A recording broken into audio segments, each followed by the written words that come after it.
Hello student, welcome back to our channel. तो आज की इस वीडियो में हम सॉल्व करने वाले मेंस्ट्रुएशन के कुछ इंपॉर्टेंट क्वेश्चन। इससे पहले वाली वीडियो में जो कि हमारा पार्ट 1 था उसमें हमने टोटल 15 क्वेश्चन को सॉल्व किया था। आज हमारा पार्ट 2 वीडियो होने वाला है और ये सीरीज है JMI MU एंट्रेंस के इंपॉर्टेंट क्वेश्चन का सीरीज। तो वीडियो को लास्ट तक देखिए और जो भी डाउट होता है आप कमेंट में ज़रूर पूछिए। तो चलिए क्लास को स्टार्ट करते हैं, सॉल्व करते हैं कुछ इंपॉर्टेंट क्वेश्चन। हमने क्वेश्चन नंबर 15 तक कंप्लीट पूरा सॉल्व किया था।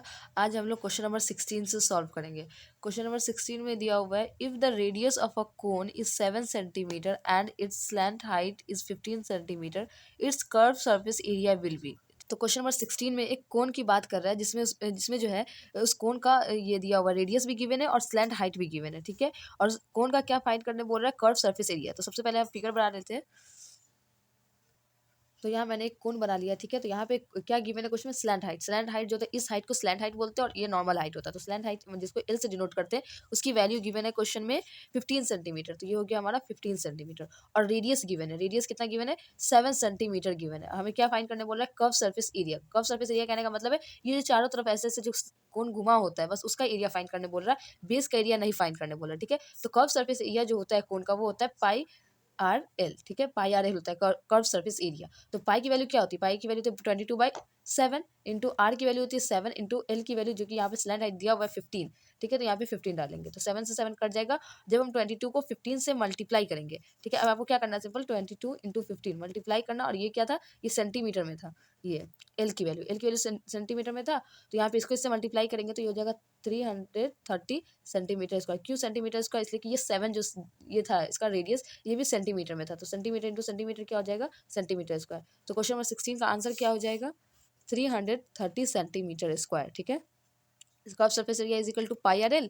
पाई की वैल्यू होगी 22/7 एंड आर की वैल्यू 7 सेंटीमीटर और एल की वैल्यू भी 15 सेंटीमीटर, ठीक है। अब यहाँ 7 से 7 कट गया तो 22 इंटू 15 इज इक्वल टू में 330 सेंटीमीटर स्क्वायर। ये हमारा हो गया फर्स्ट क्वेश्चन का आंसर जो कि है क्वेश्चन नंबर 16। नेक्स्ट क्वेश्चन है क्वेश्चन नंबर 17। इसमें गिवन है the ratio of area of square to that of square draw on a diagonals is. यहाँ पे बोला जा रहा है कि रेशियो फाइंड करना है किस चीज़ का, एरिया ऑफ स्क्वायर का। अब यहाँ पे दो स्क्वायर की बात कर रहा है, कैसे देखिए। यहाँ पे हम क्वेश्चन नंबर 17 को अब सॉल्व करेंगे। यहाँ पे बोला जा रहा है कि एक स्क्वायर बनाते हैं। सबसे पहले क्या करते हैं, एक स्क्वायर बनाते हैं।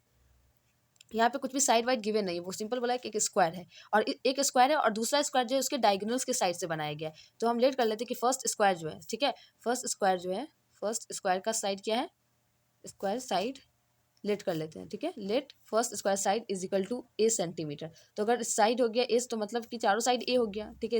इसलिए कि स्क्वायर का जो साइड होता है वो इक्वल होता है। तो ये तो फिर इसका एरिया क्या हो जाएगा, साइड ए सेंटीमीटर है तो इसका एरिया हो जाएगा, ए सेंटीमीटर हो या मीटर उससे फर्क नहीं पड़ता। तो ये हो गया तो इसका एरिया हो जाएगा साइड का स्क्वायर, मतलब ए का स्क्वायर हो गया। और सेकंड स्क्वायर बोला जा रहा है कि जो पहला स्क्वायर हम ड्रॉ करते हैं उसके डायगोनल से सेकंड स्क्वायर बनाना है।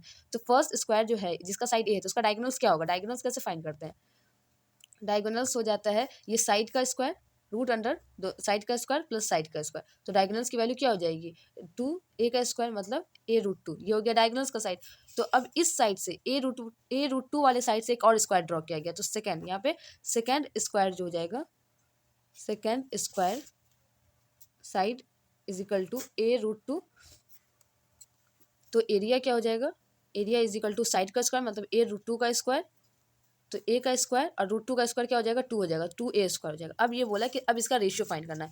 रेशियो में क्या बोल रहा था, पहले किसकी बात कर रहा है, the ratio of area of a square to the area of drawn in the diagonal. मतलब जो ए साइड वाला स्क्वायर था पहले उसका एरिया ऊपर डालना है, ठीक है। रेशियो निकालेंगे तो रेशियो फर्स्ट वाले का और देन सेकंड वाले का। तो फर्स्ट वाले का एरिया क्या है, ए स्क्वायर, सेकंड वाले का एरिया क्या है, 2a स्क्वायर। तो ए स्क्वायर से ए स्क्वायर कट गया तो रेशियो क्या हो जाएगा, 1:2। तो क्वेश्चन नंबर 17 का आंसर क्या हो जाएगा, 1:2, जो कि ऑप्शन बी, ठीक है। 16 का भी हो जाएगा option B, 330 centimetre square. Next question हमारा क्वेश्चन नंबर 18। नेक्स्ट क्वेश्चन है क्वेश्चन नंबर 18 जिसमें गिवन है a cube whose edge is 20 centimetre long has a circle of a diameter 20 centimeter on each of its face painted red. What is the area of unpainted surface of a cube? इस question में एक cube given है, ठीक है। Cube का जो side क्या है 20 सेंटीमीटर और एक सर्कल की बात कही जा रही है जिसका भी डायमीटर क्या है 20 सेंटीमीटर है। अब बोला जा रहा है कि इस साइज का जिसका डायमीटर 20 सेंटीमीटर है उसे पेंट करके हर फेस पे, क्यूब के हर फेस पे डाला जा रहा है। तो हमें अनपेंटेड सर्फेस एरिया फाइंड करना है, ठीक है। तो सबसे पहले हम क्या करेंगे कि ये जो क्यूब गिवन है क्यूब का टोटल सरफेस एरिया फाइंड करेंगे। तो टोटल सरफेस एरिया जो होता है क्यूब का क्या होता है, 6 साइड का स्क्वायर, साइड स्क्वायर, ठीक है। अब यहाँ पे साइड की वैल्यू क्या गिवन है, 20 सेंटीमीटर। तो 6 इंटू में 20 का स्क्वायर हो जाएगा, ठीक है। तो यहाँ पे 6 इंटू में 20 का स्क्वायर क्या होता है 400, तो 400 को 6 से मल्टीप्लाई कर देंगे तो क्या हो जाएगा 2400 हो जाएगा, ठीक है। 24 टोटल सरफेस एरिया हो जाएगा 2400 सेंटीमीटर स्क्वायर। अब यहाँ पे एक सर्कल जो उसका डायमीटर क्या है, डायमीटर है 20 सेंटीमीटर। तो जब डायमीटर 20 सेंटीमीटर है तो इसका रेडियस क्या हो जाएगा, रेडियस हो जाएगा डायमीटर अपॉन में 2, तो हो जाएगी 10 सेंटीमीटर इसकी वैल्यू हो जाएगी डायमीटर की। तो एरिया जो होता है, एरिया ऑफ सर्कल क्या होता है, एरिया ऑफ सर्कल होता है पाई आर स्क्वायर। तो पाई क्यों as it is pi are square मतलब 10 का स्क्वायर, तो 10 का स्क्वायर क्या होता है 100, तो 100 पाई हो जाएगा। एक सर्कल का एरिया क्या हो जाएगा 100 पाई। तो ऐसे कितने सर्कल को यहाँ पे पेंटेड सर्कल को यहाँ पे पुट किया जा रहा है 6, बिकॉज यहाँ पे क्वेश्चन में क्या बोला गया कि on each of its face, तो टोटल फेस कितने होते हैं क्यूब में 6 फेस होते हैं, तो 6 सर्कल होगा, तो एक का हो गया 100 पाई, तो 6 सर्कल का कितना हो जाएगा 6 इंटू 100 पाई, ठीक है। तो हो जाएगा 600 पाई हो जाएगा। पाई की वैल्यू क्या होती है 3.14 भी डाल सकते हैं, और या तो हम 22/7 भी डाल सकते हैं। यहाँ पे हम पाई की वैल्यू क्या पुट कर देंगे 3.14, ठीक है। तो 600 इंटू 3.14 जब यहाँ पे डालेंगे तो इसको जब इससे मल्टीप्लाई करेंगे तो क्या हो जाएगा 1884 सेंटीमीटर स्क्वायर, ये हो जाएगा हमारा पेंटेड सर्कल का एरिया, ठीक है। अब हमें क्वेश्चन में क्या बोला जा रहा है निकालने के लिए, क्वेश्चन बोला जा रहा है कि what is the area of unpainted surface of a cube, cube में अनपेंटेड एरिया क्या है। तो टोटल जो सर्फेस एरिया था 2400 सेंटीमीटर स्क्वायर, इसमें से ये जो पेंटेड एरिया है इसको माइनस कर देंगे तो अनपेंटेड निकल जाएगा। एरिया ऑफ अनपेंटेड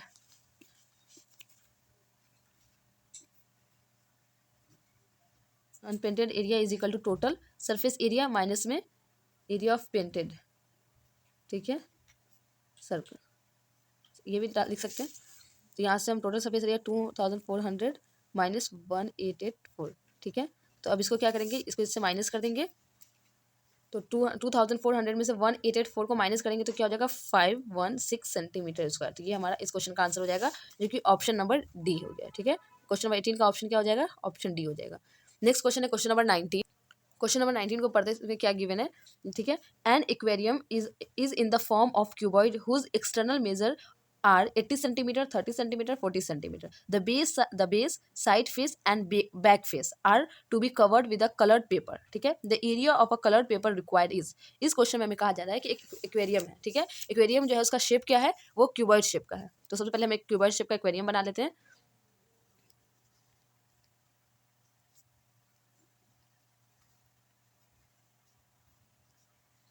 ये हमारा हो गया क्यूबॉइड शेप का एक्वेरियम, ठीक है। अब इसमें बोला जा रहा है कि एक्वेरियम का डायमेंशन गिवन है कि 80 सेंटीमीटर इसका क्या है लेंथ है, 80 सेंटीमीटर लेंथ है, और ये इसका हो गया ये बेस, तो ये हो गया इसका बेस 30 सेंटीमीटर, 30 सेंटीमीटर, और हाइट कितना है इसका, हाइट हो गया 40 सेंटीमीटर, ठीक है। तो इस एक्वेरियम का हमें लेंथ, बेस और हाइट गिवन है। तो अब बोला जा रहा है कि अगर इस एक्वेरियम में हम इसे कवर कर देते, कौन कौन से इसको फेस को कवर करते हैं, यहाँ पे दिया हुआ है कि द बेस, ये जो नीचे वाला पार्ट है ये वाला, इसको हम बेस को अलग से बना लेते हैं, बेस को कवर कर लेते हैं, ठीक है।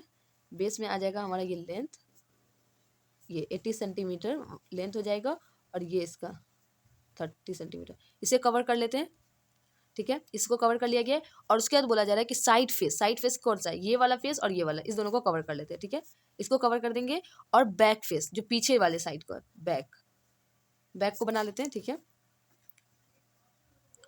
ये हो गया 80 सेंटीमीटर और ये हो गया 40 सेंटीमीटर, ये बैक का डायमेंशन हो गया, ठीक है। और ये नीचे का हो गया, ठीक है। और ये दोनों कौन सा, ये साइड फेस है, तो साइड फेस का डायमेंशन क्या हो गया, साइड फेस का डायमेंशन हो गया ये 40 और ये 30, मतलब ये 40 सेंटीमीटर और ये 30 सेंटीमीटर, तो इसे कवर कर लिया गया है। तो इसका हमें क्या कवर एरिया जो किया गया जिस एरिया को, उसका हमको निकालना है कि कितने पेपर की जरूरत होगी। कवर लिखा हुआ है ना, cover with a coloured paper, the area of a coloured paper का एरिया फाइंड करना है। तो area of coloured paper area of coloured paper कैसे हो जाएगा, अब किसका एरिया ऐड करेंगे इसमें, एरिया ऑफ बेस जो कि ये हो जाएगा, ठीक है, प्लस 2, दो कितने साइड को कवर किया गया 2, तो 2 इंटू में side face, area of side face plus area of back, ठीक है। इसको हम ऐड कर लेंगे, तो एरिया ऑफ बेस क्या हो जाएगा, ये सब क्या है, एक रेक्टेंगल शेप है, तो 80 into 30 plus 2 into side face क्या हो जाएगा 40 इंटू 30, इसको 2 से मल्टीप्लाई क्यों किया, बिकॉज यहाँ पे 2 साइड है, ठीक है, 2 साइड फेस है, तो 2 से मल्टीप्लाई कर दिया, प्लस बैक साइड का एरिया क्या हो जाएगा 80 इंटू 40, ठीक है। अब इसको आपको तो 80 को 30 से मल्टीप्लाई करेंगे तो क्या हो जाएगा 2400 प्लस 2 इंटू इसको इससे मल्टीप्लाई करेंगे तो क्या हो जाएगा 1200 प्लस 2400, ये हो जाएगा 3200 हो जाएगा, सॉरी 3200। तो 2400 प्लस 12 ये भी हो जाएगा 2400, 2 से मल्टीप्लाई करने पे ये हो जाएगा 3200। जब इन तीनों को ऐड करेंगे तो ये क्या हो जाएगा 8000 हो जाएगा, ठीक है। 2 ये हो जाएगा 4 4 2 4 3 7 और इसको ऐड करने पे ये हो जाएगा 8000। तो ये टोटल एरिया जो कवर्ड एरिया हो जाएगा क्या हो जाएगा 8000 सेंटीमीटर में, तो सेंटीमीटर स्क्वायर हो जाएगा। तो इस क्वेश्चन का आंसर क्या हो जाएगा ऑप्शन डी 8000 सेंटीमीटर स्क्वायर। ये हमारा हो गया कलर्ड पेपर रिक्वायर्ड, ठीक है, इतना कलर पेपर की जरूरत होगी हमें। तो यहाँ पे हमारा क्वेश्चन नंबर 19 भी कंप्लीट होता है। एक बार अच्छे से आप इसका सॉल्यूशन देख लेंगे। कैसे मैंने बताया, यहाँ पे बोला गया था कि जो बैक साइड है, बैक साइड को कवर किया गया, तो बैक साइड को मैंने अलग से निकाल लिया और बेस साइड नीचे वाले को कलर करना है और दोनों जो साइड फेस है उसको कलर करना है, ठीक है। तो उसको भी मैंने निकाल लिया। ये एक का इस साइड का मैंने बनाया, सेम इस साइड का भी कलर करना है, इसलिए इसे 2 से मल्टीप्लाई कर दिया, ठीक है। नेक्स्ट क्वेश्चन है क्वेश्चन नंबर 20। क्वेश्चन नंबर 20 में गिवन है a farmer wants to plug his square field of side 150 metre, how much area will have to be plug. इस क्वेश्चन में गिवन है कि एक फार्मर है जिसके पास एक स्क्वायर फील्ड है, ठीक है, जिसका साइड है 150 मीटर स्क्वायर, उसे वो प्लग करना चाहता है, ठीक है। तो कितना एरिया उसे करना पड़ेगा प्लग, ठीक है। तो यहाँ पे हमें साइड गिवन है और हमें इसका एरिया फाइंड करना है। ये बहुत सिंपल सा क्वेश्चन है और यहाँ पे इसके फील्ड का हमें शेप भी गिवन है। क्या शेप है उसके फील्ड का, स्क्वायर है इसका शेप, ठीक है। तो हमें क्या करना है, स्क्वायर का साइड गिवन है, सिंपली हमें क्या फाइंड करना है, उसका एरिया फाइंड करना। तो क्वेश्चन नंबर जो 20 है, 20 में हमें स्क्वायर गिवन है, ठीक है, एक स्क्वायर फील्ड है, ये हो गया स्क्वायर और इसका एरिया 150 मीटर है, ठीक है। अब इसे प्लग करना है पूरे को, तो ये साइड 150 हो गया, तो ये टोटल ये भी साइड 150, सब साइड क्या हो जाएगा 150। तो एरिया फाइंड करना है, तो एरिया ऑफ स्क्वायर क्या होता है, तो एरिया इज इक्वल टू क्या हो जाएगा, एरिया होता है साइड का स्क्वायर। जब हमारा शेप जो स्क्वायर होता है तो स्क्वायर का एरिया क्या होता है साइड का स्क्वायर, तो साइड क्या हो गया 150, तो 150 का स्क्वायर हो जाएगा, ठीक है। तो 150 का स्क्वायर क्या होता है 150 इंटू 150 और ये दोनों क्या मीटर में था, तो मीटर इंटू मीटर। जब इसको इससे मल्टीप्लाई करेंगे, आप चेक कर लीजिएगा 150 को 150 से मल्टीप्लाई करके, तो ये हो जाएगा हमारा 22500 मीटर इंटू मीटर हो जाएगा मीटर स्क्वायर, सिंपल, ठीक है। यहाँ पे सिंपल स्क्वायर का हमें साइड गिवन था, एरिया फाइंड करना था। तो यहाँ पे हमारा क्वेश्चन नंबर 20 भी कंप्लीट होता है। नेक्स्ट क्वेश्चन है क्वेश्चन नंबर 21। इस क्वेश्चन में गिवन है कि what will be the number of unit square on each side of A square graph paper if it's total number of a unit square is 256, ठीक है। यहाँ पे बोला जा रहा है कि एक पेपर है, एक पेपर शीट है जिसका क्या चीज़ का पेपर है, वो ग्राफ पेपर है, ठीक है। तो उसमें ग्राफ पेपर में जो यूनिट होता है, जैसे कि ग्राफ पेपर में लाइनिंग होता है, एक बड़ा बॉक्स होता है और एक छोटा बॉक्स जो होता है, जैसे एक ग्राफ में 5 बॉक्स है, ठीक है, और एक बॉक्स के अंदर टोटल जो छोटे छोटे यूनिट्स होते हैं वो कितने होंगे। अब बोला जा रहा है कि जितने टोटल लाइन है ग्राफ पेपर में, उतने ही लाइन जो है ना एक यूनिट बॉक्स के अंदर भी है। तो हमें ये कैसे फाइंड करेंगे, तो आपको पता होना चाहिए कि जो यूनिट वैल्यू होती है अगर सेम होती है, ठीक है, टोटल एग्जैक्ट वैल्यू के, तो उसके लिए हम क्या करेंगे, जो नंबर गिवन है उसका हमें स्क्वायर रूट फाइंड करना होगा। सिंपल 21 क्वेश्चन नंबर जो इसमें क्या करना है 256 का क्या फाइंड करना है, स्क्वायर रूट फाइंड करना। तो 256 का स्क्वायर रूट क्या होता है, ये होता है 16, ठीक है। तो 16 नंबर होगा, मतलब हर यूनिट बॉक्स में कितने नंबर होंगे 16 लाइन होंगे, ठीक है। तो 16 हो जाएगा, ऑप्शन बी हो जाएगा इसका आंसर। नेक्स्ट क्वेश्चन है क्वेश्चन नंबर 22। इसमें गिवन है the ratio of area of square so that of square drawn on its diagonal. तो ये क्वेश्चन हम सॉल्व नहीं करेंगे बिकॉज ये जो 22 में जो क्वेश्चन है ये सेम टू सेम किसके जैसा क्वेश्चन है, क्वेश्चन नंबर 17 जो मैंने सॉल्व किया था सेम उसके जैसा। तो आप क्वेश्चन नंबर 17 देख लेंगे तो ये भी आपको सॉल्व हो जाए, इसलिए किसमें वैल्यू भी चेंज नहीं है, सेम ही है दोनों, ठीक है, रिपीट हो गया ये क्वेश्चन। तो नेक्स्ट क्वेश्चन हम लोग सॉल्व करेंगे क्वेश्चन नंबर 23 में पूछा जा रहा है the length of a minute hand of a wall clock is 8.4 centimetre then the area swept by it in 15 minutes, ठीक है। यहाँ बोला जा रहा है कि एक वॉल क्लॉक है जिसका मिनट हैंड का जो लेंथ है वो कितना 8.4 सेंटीमीटर है।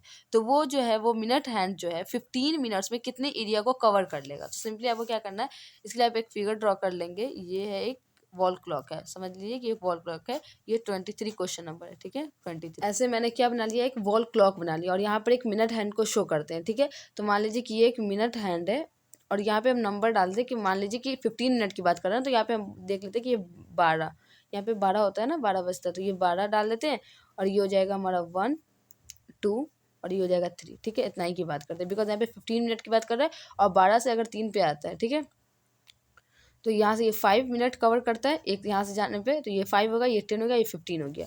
तो ये मिनट हैंड जो है इसका, जिसका लेंथ क्या है 8.4 सेंटीमीटर है, ठीक है। तो यहाँ से यहाँ तक कवर करता है 15 मिनट जब घूमता है, तो कितना एरिया कवर करेगा, मतलब कहने का अभी ये मिनट हैंड यहाँ है और 15 मिनट के बाद ये यहाँ आ जाएगा, ठीक है। तो ये जो यहाँ से यहाँ तक ये एरिया जो कवर कर रहा है, ये एरिया हमें फाइंड करना है, कितना एरिया कवर करेगा। तो अब देख रहे हैं कि यहाँ पे एक सेक्टर बन रहा है और ये कितना एंगल घूम रहा है, ये एंगल क्या हो गया 90 डिग्री हो गया। तो ये 15 मिनट में मिनट हैंड कितना एंगल कवर कर रहा है 90 डिग्री, जिससे यहाँ पे एक सेक्टर बन रहा है। तो हमें इस सेक्टर का एरिया फाइंड करना है आपको, ठीक है। आप ये भी देख रहे होंगे कि ये जो वॉल क्लॉक है एक सर्कल के फॉर्म में है, तो ये टोटल ये एक सर्कल है, ठीक है। और सर्कल का एरिया क्या होता है, सर्कल का एरिया होता है पाई आर स्क्वायर। बट ये कितना एरिया कवर कर रहा है 1/4 ऑफ सर्कल का चौथावां पार्ट जो उसको बस कवर कर रहा है। तो हम ये भी कर सकते हैं एरिया फाइंड करने के लिए कि एरिया जो कवर कर रहा है एरिया इज इक्वल टू हो जाएगा 1/4 ऑफ सर्कल का एरिया पाई आर स्क्वायर होता है। और ये कैसे आया 1/4, बिकॉज कैसे आया कि इसको हम लिख सकते थे कि 90 डिग्री कवर कर रहा है कितने में से 360 में से 90 डिग्री कवर कर रहा है और इसका एरिया हो जाएगा पाई आर स्क्वायर। तो 90 को 4 से मल्टीप्लाई करने पे क्या आता है 360। तो ये यहाँ से ये वाला फॉर्मूला किधर से आया, इस साइड से, ठीक है। ये आपको आना चाहिए, ये बेसिक है और ये डायरेक्ट फार्मूला है एक सेक्टर का। जो फार्मूला का जब हम सेक्टर का एरिया फाइंड करते हैं तो एरिया इज इक्वल टू होता है 1/4 इंटू में पाई आर स्क्वायर, ठीक है। तो यहाँ से आता है। अब यहाँ पे लिख देंगे यहाँ पे 1/4 इंटू पाई की value pi as it is रखेंगे, इंटू में आर की वैल्यू क्या हो गई, ये जो यहाँ पे बोला गया मिनट हैंड का जो ये हमें बताया गया है लेंथ 8.4 सेंटीमीटर। तो हमारा जो ये मिनट हैंड है वही तो रेडियस शो कर रहा है ना इस सर्कल का, ठीक है। ऐसा तो नहीं है कि एक वॉल में जो मिनट होता है दोनों तरफ शो करता है, नहीं एक तरफ होता है। तो ये हमारा रेडियस हो गया, तो 8.4 का स्क्वायर ये हमारा हो जाएगा, रेडियस भी हो जाएगा, मिनट हैंड को ही हम एज अ रेडियस लिखेंगे। देखिए 3.14 भी रख सकते हैं या आप 22/7 भी इंटू में 8.4 का स्क्वायर, ठीक है। अब आप इसको क्या करना है, सिंपल आपको इसको सॉल्व करना है और इसका आंसर हो जाएगा 55.44 सेंटीमीटर स्क्वायर, ठीक है। ये हमारा एरिया हो जाएगा 15 मिनट में, ये 55.44 सेंटीमीटर स्क्वायर एरिया कवर कर लेगा, ठीक है। और ये फॉर्मूला आपको याद रखना है। नेक्स्ट क्वेश्चन है क्वेश्चन नंबर 24, ठीक है। 24 में पूछा जा रहा है, दिया हुआ है क्वेश्चन में कि the least number of a same side of a square tiles required to pave the ceiling of a room 15 metre and 17 centimetre long and 9 metre and 2 centimetre broad are. तो क्वेश्चन नंबर जो 24 है इसमें क्या बोल रहा है कि एक सीलिंग है, ठीक है, जो छत जो होता है छत पे टाइल्स लगाने की बात हो रही है और छत का जो शेप गिवन है वो क्या है, रेक्टेंगुलर शेप है। तो रेक्टेंगुलर शेप इसका डायमेंशन क्या गिवन है कि 15 मीटर एंड 17 सेंटीमीटर लेंथ है। वो जो रेक्टेंगुलर सीलिंग है जिसमें टाइल्स लगेगा उसका लेंथ जो है वो 15 मीटर एंड 17 सेंटीमीटर लॉन्ग है और उसका जो लंबाई है लेंथ हो गया और ये हाइट जो है उसका वो क्या है 9 मीटर 2 सेंटीमीटर ब्रॉड इसका चौड़ाई, ठीक है। तो इस रेक्टेंगुलर जो सीलिंग है उसका लंबाई लेंथ और ब्रेथ जो है हमें गिवन है, बट इसका डायमेंशन सेम नहीं है। तो सबसे पहले हम लेंथ और ब्रेथ का डायमेंशन सेम करेंगे, ठीक है। तो यहाँ पे जो लेंथ गिवन है length is equal to 15 metre और 17 सेंटीमीटर लॉन्ग, ठीक है। तो इसको हम सेम डायमेंशन में लाने के लिए क्या करेंगे, इसको सेम डायमेंशन में लाएंगे और इसको सेंटीमीटर में चेंज कर देते हैं, ठीक है। तो 15 मीटर जो है वो सेंटीमीटर में क्या हो जाएगा 1500 सेंटीमीटर, इसलिए कि 100 सेंटीमीटर 1 मीटर के बराबर होता है। तो 1500 प्लस 17 सेंटीमीटर, तो इसको ऐड करेंगे तो हो जाएगा 1517 सेंटीमीटर। और ये ब्रेथ जो है ब्रेथ इज इक्वल टू हो जाएगा 9 मीटर और 2 सेंटीमीटर। तो इसका सेम डायमेंशन करेंगे तो हो जाएगा 900 सेंटीमीटर प्लस 2 सेंटीमीटर, तो हो जाएगा ये 902 सेंटीमीटर। ये हो जाएगा इसका ब्रेथ और ये हो जाएगा लेंथ। अब हमें क्या फाइंड करना है, अब हमें बोला जा रहा है कि लिस्ट कम से कम कितने टाइल्स की ज़रूरत होगी। तो कम से कम की जब भी बात करते हैं तो क्या फाइंड करेंगे हम, HCF फाइंड करेंगे। जो दो वैल्यू गिवन है हमारे पास 1517 और 902, इस दोनों का क्या फाइंड करेंगे, HCF फाइंड करेंगे, ठीक है। और बहुत ज़्यादा वैल्यू बड़ी वैल्यू की बात करता है तो हम LCM फाइंड करते हैं, तो HCF फाइंड करना है, HCF, ठीक है। तो HCF के लिए पहले हम इसका और इसका फैक्टराइजेशन करते हैं। तो 15 प्राइम फैक्टर 15 17 और 902, ठीक है। तो इसका जो फैक्टर करके आप चेक कर लेंगे इस तरीके से, जैसे 102 है तो इसका फैक्टर कैसे होता है 2 से लगाते हैं फिर 3 से लगाते हैं, पहले छोटे से स्टार्ट करते हैं। उस तरीके से जब इसका आप प्राइम फैक्टर करेंगे तो इसका प्राइम फैक्टर जो है 2 ही प्राइम फैक्टर इस दोनों इसका, ठीक है। ये 37 × 41 किससे मल्टीप्लाई करने पे ये आएगा, और कोई इसका भी फैक्टर नहीं है, ठीक है। 902 का क्या हो जाएगा, पहले ये 2 से लगेगा 902, तो हो जाएगा 2 इंटू में 11 इंटू में 41। ये आप चेक कर सकते हैं 902 को लगा करके इस तरीके से, 2 4 ज़ा 8, ठीक है, और 2 5 ज़ा 10, 2 1 ज़ा 2, फिर जाकर किसको लगाएंगे आप, जो भी वैल्यू से फिर 11 से लगाएंगे, ठीक है, फिर इसको 41 से लगाएंगे, तो ये हो जाएगा। तो ये इस दोनों का फैक्टर है। तो एचसीएफ कैसे फाइंड करते हैं, एचसीएफ क्या होता है, least common highest common factor. तो हाईएस्ट कॉमन फैक्टर मतलब कि जो वो फैक्टर आपको लेना है, एचसीएफ वो वैल्यू होता है जो दोनों में है, ठीक है। दोनों में कौन सी वैल्यू आ रही है, 41 आ रही है, तो इसका मतलब है कि इसका जो एचसीएफ हो जाएगा इस दोनों वैल्यू का, ये 41 हो जाएगा, ठीक है। एचसीएफ की वैल्यू आ गई 41। अब क्वेश्चन में क्या बोला था कि लीस्ट वैल्यू बताना, मतलब कम से कम कितने टाइल्स लग सकते हैं, ठीक है। तो इसके लिए हमें क्या, हमने यहाँ पे 41 ये निकाला है हमने साइड ऑफ ये साइड ऑफ टाइल्स, ठीक है। तो 41 साइड होगा टाइल्स का, जो जितने भी टाइल्स होंगे सेम साइड वाला टाइल्स लगेगा, लेंथ में भी और इसके ब्रेथ में भी, ठीक है। तो इसका साइड क्या हो जाएगा, 41 हो जाएगा, ठीक है। तो अब हमें चेक करना है कि जब टाइल्स का साइड 41 है तो इतने लेंथ में कितना ये टाइल्स लगेगा और इस लेंथ में कितने टाइल्स लगेंगे। तो इस ये निकालने, नंबर ऑफ टाइल्स निकालने के लिए लेंथ में और ब्रेथ में हम क्या करेंगे, 41 से डिवाइड कर देंगे, ठीक है। तो लेंथ में चेक करते हैं, लेंथ में number of tiles along the length, ठीक है, नंबर ऑफ टाइल्स लेंथ, ठीक है, along length is equal to हो जाएगा 15 17 अपॉन में 41। इससे इसको डिवाइड कर देंगे तो ये कितने टाइम में कटेगा, 41। आपको यहाँ पे चेक करेंगे इसका 2 फैक्टर था 37 इंटू 41, तो अगर 41 से डिवाइड कर तो कितने टाइम में कटेगा, 37 टाइम में ही कटेगा, ठीक है। इसलिए मैंने इसको फिर डिवाइड करके नहीं चेक किया कि यहाँ पे मैंने तो बताया ही था कि इसका 2 ही फैक्टर है, तो अगर 41 से डिवाइड करेंगे तो 37 आएगा, 37 से डिवाइड करेंगे तो 41 आएगा। नेक्स्ट हम क्या फाइंड करेंगे, number of tiles along breadth, breadth के लॉन्ग कितने टाइल्स की जरूरत होगी, तो ब्रेथ तो यहाँ पर ब्रेथ जो है, ब्रेथ का ये क्या है 902 सेंटीमीटर लॉन्ग था, तो इसको 41 से अब डिवाइड करेंगे तो ये कितने टाइम में कर जाएगा, 22 टाइम में, मतलब 22 टाइल्स की जरूरत होगी। तो ब्रेथ में इतने टाइल्स की जरूरत होगी और लेंथ में इतने टाइल्स की जरूरत होगी, तो टोटल नंबर ऑफ टाइल्स कितना, टोटल टाइल्स कितना हो जाएगा, ठीक है। तो लेंथ के लॉन्ग जो है 37 टाइल्स लग रहा है और ब्रेथ के लॉन्ग 22 टाइल्स लग रहा है, ठीक है। तो लेंथ और ब्रेथ के लॉन्ग जो हमें टाइल्स लगेगा तो हमें टोटल टाइल्स निकालना है, ठीक है। Total tiles is equal to हो जाएगा, टाइल्स इज इक्वल टू हो जाएगा 37 इंटू में 22, ठीक है। इसको इससे मल्टीप्लाई करेंगे तो क्या हो जाएगा 814, इतने टाइल्स की जरूरत होगी। क्यों इसको इससे मल्टीप्लाई किया, क्योंकि यहाँ पे सिर्फ लेंथ की बात करते हैं, यहाँ पे टोटल 37 था और यहाँ पे 22 था, तो ये तो ये एक ही लाइन की बात हो रही है, बट पूरे लाइन की जब बात होगी इसका मतलब क्या है कि टोटल टाइल्स निकालने के लिए, टोटल टाइल्स का नंबर निकालने के लिए हमें एरिया फाइंड करना होगा। तो ये दोनों वैल्यू को मल्टीप्लाई करके ही हम एरिया फाइंड करेंगे ना, एक तरह का रेक्टेंगल हो गया, तो इसको इससे मल्टीप्लाई कर देंगे तो ये हो जाएगा 840, ठीक है, टोटल टाइल्स हो जाएगा। नेक्स्ट क्वेश्चन है क्वेश्चन नंबर, हम आज का हमारा ये लास्ट क्वेश्चन होने वाला है, क्वेश्चन नंबर 25, ठीक है। इस क्वेश्चन 24 का आंसर क्या हो जाएगा, 814, ऑप्शन डी हो जाएगा। नेक्स्ट क्वेश्चन है 25, जिसमें बोला जा रहा है the area of a circular ring can be presented in a square units as if R and R the radii of the ring. यहाँ पे दो रिंग की बात कर रहा है, ठीक है, यहाँ पे 2 सर्कल की बात कर रहा है बेसिकली। यहाँ पे हम बना लेते हैं इस क्वेश्चन को, ठीक है। क्वेश्चन नंबर 25, यहाँ पे 2 सर्कल की बात कर रहा है और इस सर्कल के अंदर एक और सर्कल है, ठीक है। तो एक सर्कल बड़ा है और एक छोटा सर्कल, छोटे सर्कल का जो रेडियस है वो स्मॉल आ रहा है और बड़े सर्कल का जो रेडियस है वो कैपिटल आ रहा है। अब बोला जा रहा है कि हमें एरिया फाइंड करना है इसके अंदर, एरिया ऑफ सर्कुलर रिंग, ये जो रिंग बन रहा है इसका एरिया फाइंड करना है। सबसे पहले लार्ज एरिया, यहाँ पे लिखते हैं area of large circle is equal to क्या हो जाएगा, pi are square, capital R square, and area of small circle is equal to pi are square. अब हमें क्या फाइंड करना है, एरिया ऑफ रिंग। तो एरिया ऑफ रिंग क्या हो जाएगा, बड़े में से छोटे को माइनस कर देंगे तो ये एरिया फाइंड हो जाएगा, तो ये हो जाएगा area of ring is equal to हो जाएगा pi are square minus pi are square. तो यहाँ से पाई कॉमन ले लेंगे तो क्या हो जाएगा, आर स्क्वायर माइनस ये आर स्क्वायर। तो इस क्वेश्चन का आंसर क्या हो जाएगा, ये हो जाएगा हमारा pi capital R square minus R square. बहुत सिंपल क्वेश्चन था, तो इस क्वेश्चन का आंसर हो जाएगा हमारा ये ऑप्शन सी, ठीक है, पाई आर स्क्वायर। तो मैंने आज टोटल 10 क्वेश्चन सॉल्व किया, ठीक है। तो आप इसको 10 क्वेश्चन को अच्छे से सॉल्व करेंगे, नेक्स्ट डे हम लोग इसके आगे क्वेश्चन को सॉल्व करेंगे, ठीक है। अगर आपको वीडियो अच्छा लगा है तो वीडियो को लाइक कीजिए, शेयर कीजिए और हमारे चैनल को सब्सक्राइब कीजिए। Thank you for watching.